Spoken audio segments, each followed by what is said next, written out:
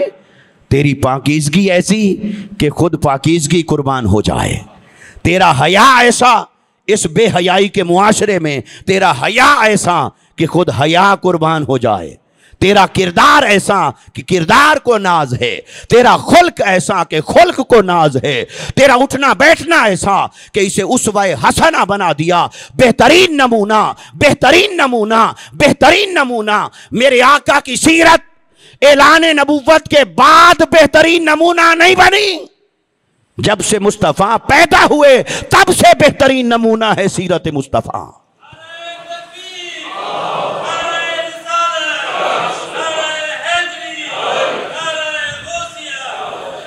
اس لیے حضور کی سیرت کی شان یہ ہے کہ کوئی یہ بھی کلکلا نہ کہے وہ فلاں استاذ کی صحبت سے سیکھا، وہ فلاں کی تربیت سے سیکھا، وہ معاشرے کا اثر تھا ان پر اس لیے کردار سنور گیا، معاشرے میں سچائی تھی اس لیے صادق کہلائے، معاشرے میں امانت داری تھی اس لیے امین کہلائے۔ اللہ نے فرمایا آؤ دیکھو، معاشرے میں صداقت کی جگہ کذب ہے، امانت کی جگہ بددیانتی ہے، کردار کی جگہ بددیانتی ہے، فسق و فجور ہے، پاکیزگی کی جگہ ناپاکی ہے۔